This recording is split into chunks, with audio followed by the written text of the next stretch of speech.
Man, I haven't gotten to make videos for my channel in a few months now, and it feels terrible. I was really liking making videos for the channel, so I'm back in a pocket, about to be back in a pocket where I can start making more videos again, so that's gonna be happening. But the reason I haven't been able to is because I've been on a quest to film and document 2 more car documentaries. I just had one that came out a week and a half ago, 2 weeks ago, yeah. Newman's car, the very first 2.0 Chevelle version that we've done to leave the facility. Adam! Call your dad! This one has the Magnuson 2650 supercharger, and it dynoed out at 1,500 horsepower. It's 1,500 horsepower.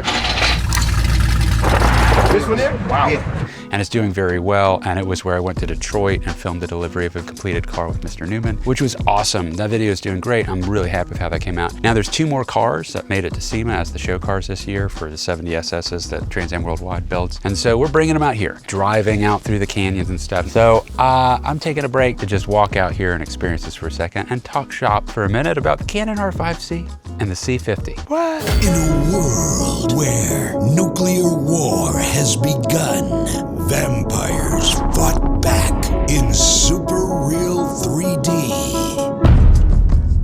Yeah, I haven't made any videos through the whole time that the C50 was announced. And I've had a lot of people that are R5 C owners ask me, what do I think about the Canon C50?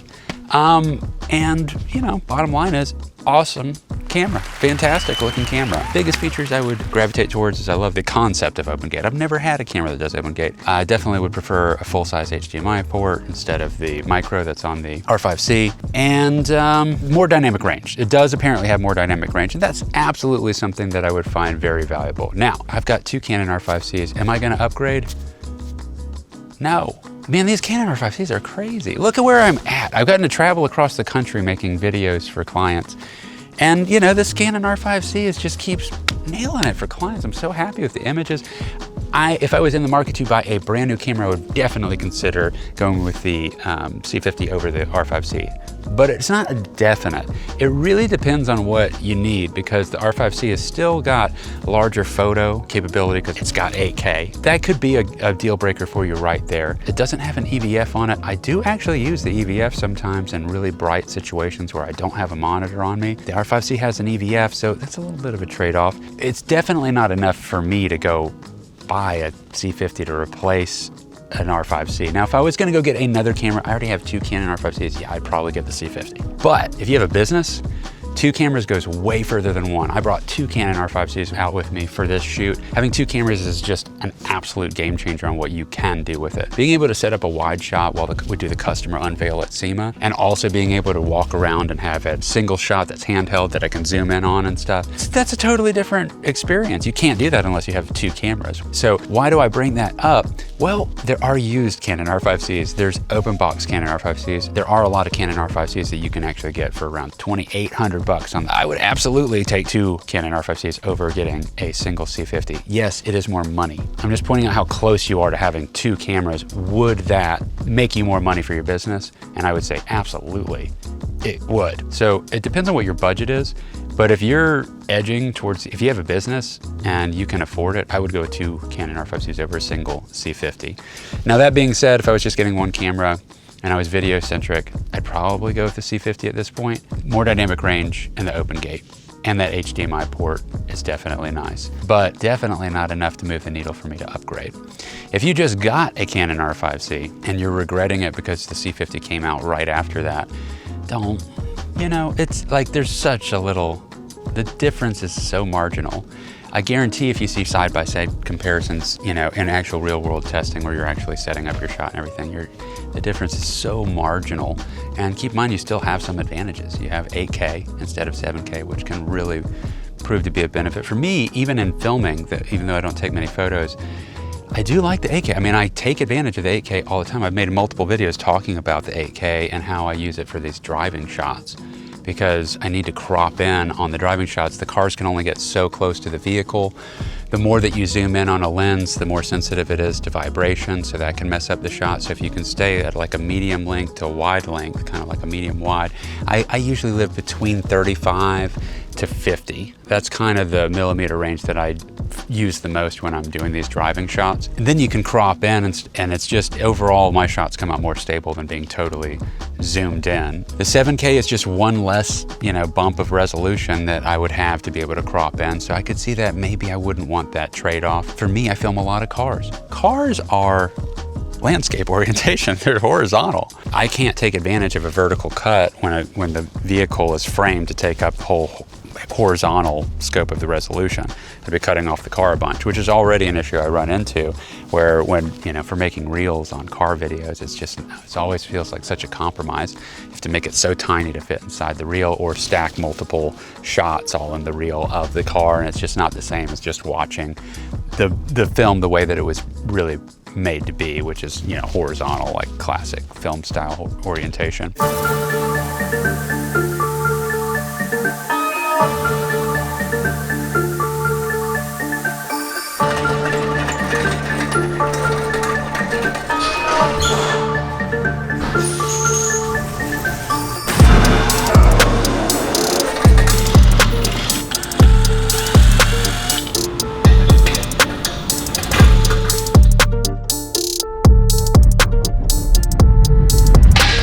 The original 70 version, and you have here, of course, the modern 1500 horsepower version, which 7 years ago, that was unheard of unless he was on a drag strip. I do a lot of videos for other companies that have nothing to do with cars, and there would be absolute times to take advantage of the vertical cropping ability that you have with filming open gate. So I'm not against that at all. I'm just saying at this point, because I've been booked for so many car documentaries, cars is a major thing. So I kind of need that crop in ability of 8K for the driving shots. Sometimes customers want to print those stills that I pull out of my final color graded footage as, posters to put up at, not posters, but actual framed pictures and stuff on canvases even. And they put them up and, with their cars in their, warehouses that they have dedicated to their car collection. So the bigger resolution does make a difference there. So anyway, those are my thoughts. I think the C50 is excellent. It might be the perfect camera for you if you're in the market to buy a new camera and you're choosing between the R5 C and the C50. It depends on what your needs are. You're not going to go wrong either way. If I was into photos more at all, if 25% of my business was photos, I would just immediately go to the R5 C. Also having the EVF on there for your filming, it can come in handy, man.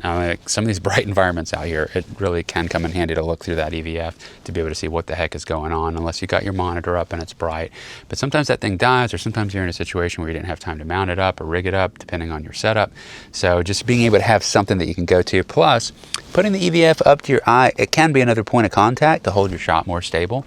So, there's advantages, disadvantages. They're both excellent. So I just have a few questions I wanted to run by you in terms of the arrival and kind of the schedule.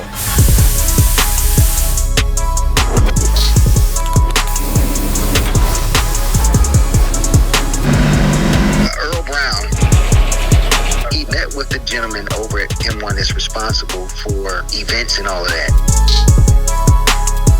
Told him we got the special Chevelle coming, the 70 SS, we got the pilot car.